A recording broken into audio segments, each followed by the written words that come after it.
This past Friday, July 11th, the Manitoba Historical Society unveiled an exciting new and free app designed to connect Manitobans with the rich stories hidden in plain sight. Whether it's a building you walk by every day or a landmark you've never noticed before, MHS Insite invites you to dig into the history woven into our streets, neighbourhoods, and communities, places that quietly shape Manitoba's identity. Easy to use and packed with features, MHS Insite is your pocket guide to exploring the province or rediscovering your own backyard. The app helps you locate nearby historic sites, offers step-by-step directions, and lets you filter by category or heritage designation. Best of all, it taps into the Manitoba Historical Society's extensive archive of historic sites, delivering rich, in-depth information right to your screen. This is a fantastic app, and joining me here in the Classic 107 studio to talk more about the MHS Insite app, I am joined by Tracy Turner, the Executive Director of the Manitoba Historical Society. Hey, Tracy, great to have you here. Hi, great to be here. Thanks for having me. So, the app was released just in time for Historic Places Days. Can you talk about Historic Places Days? What is it, and how long has the Manitoba Historical Society been celebrating it?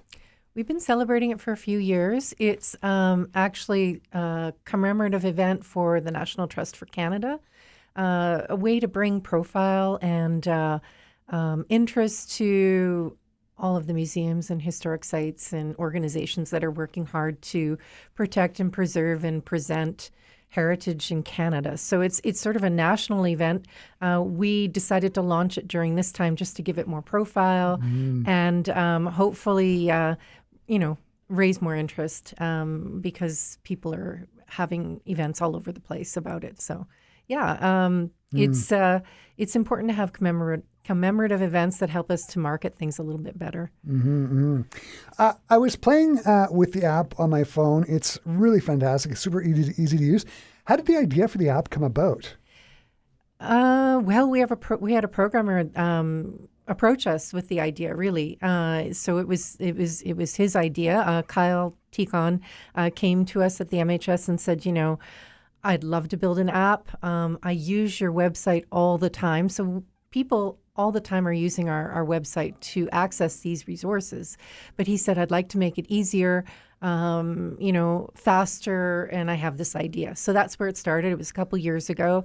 From there, we had meetings and sort of chats about how that could come about. And then about a year ago, we were able to get funding from the Heritage Grants Program from the government to help take on a contract programmer and get the ball rolling on it. So it's been a couple years in the works, and we're really, really proud of it. It's a game changer for just seeing the history and heritage around you.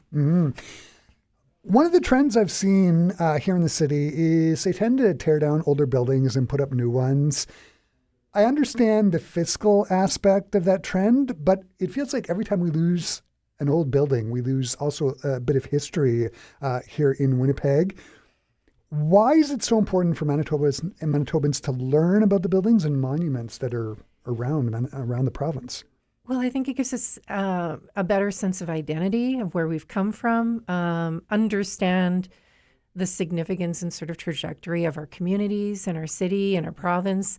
It's pretty easy to ignore all those aspects and just be in your day-to-day life, right? So I think this is a way of just really, it's kind of mind-blowing when you realize, you get the app. You can get the app on the App Store or Google Play. You open it up once you've loaded it on your phone and you realize, there could be like 30 things around you that you could go explore. It's not just like maybe one, right?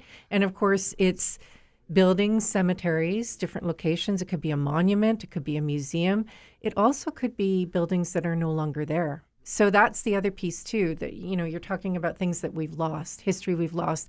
Well, we're actually able to preserve it because we can see where that site might be, and you can see all the information about that site on the app, even if it's not there anymore. So that's kind of special too. And we were talking about this off air. You've got a background in archaeology. You've done that whole excavation thing. Yes. Once a building's been torn down, are there still remnants of it left? There could be. Definitely underneath the ground. There would be probably definitely depositions of life that was going on at that time. So yes, certainly there would be a footprint. Sometimes when they take down a heritage site, sometimes pieces of the building might be restored or placed as a monument, but maybe a plaque, but rarely these days, right? So it is important to kind of preserve what we've lost. I think that we're very disposable in Winnipeg and Manitoba in general, and because we're quite young, if you go to Europe and you see sites that are, thousands and thousands of years old and they're pristine, and we take things down that are 100 years old. We're very disposable here, and I think our disposable culture really is something we need to transform and look at. I think over time we're going to, but we need to be aware of what we're losing, at a quite quick rate. Mm-hmm. What makes a building historical? Like, what for the Historical Society? What qualifies it, and what made you what qualifies it to be put into the app? Oh, that's a quick question. That's a tricky question. I mean, not quick. In the app itself, you can filter out different sites. So one thing I would, bring attention to is the fact that you can filter it according to designations. So there's national designations for historic sites, like the Forks, for example, right? There's provincial designations for sites, and then there's also municipal designations for sites. So there's those three formal categories. Then you have sites that have been applied to for historic reference purposes, but may not have the certification. So there's quite a continuum from national to sites of interest. What makes them historic? Certainly their age. Oftentimes it could be who actually built the building or who's part of that story. It could be, an event that took place at that time. So it depends. It really depends, whether it's, a specific architect, or it could be that a person of interest was their home, for example. So, it's very varied, but nonetheless, all of it's very important. Yeah. And one of the things that struck me while I was using the app was how all-encompassing it is. I fell down a rabbit hole and I was looking at the Armory in Brandon. I think it's on Victoria.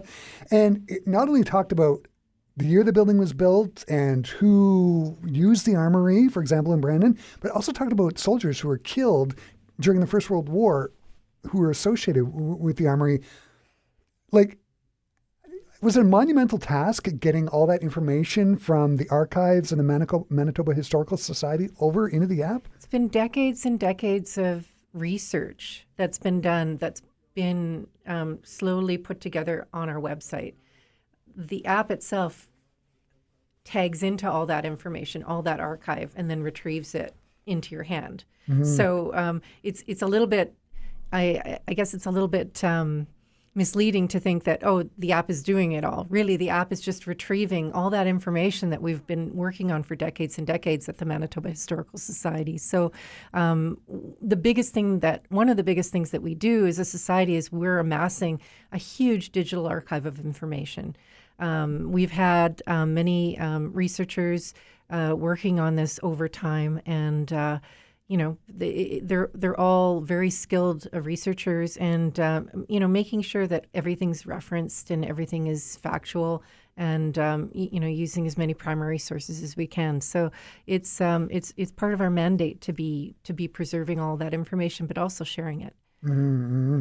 And just thinking of the work it must have taken just to get it digitized and available so that the app can actually get a hold of it. It's pretty impressive. It is.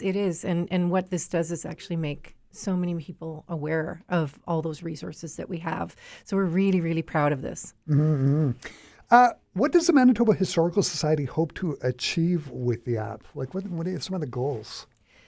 I guess mainly, it reinforces our principal mandate, which is to protect and preserve and present historic sites and the history of Manitoba. So in every way, this app fulfills our mandate in a huge way, but it also, it brings it into modernity because everyone has an iPhone or a Google phone or whatever, right? And Yeah. and it's so, we're getting it into everyone's personal device.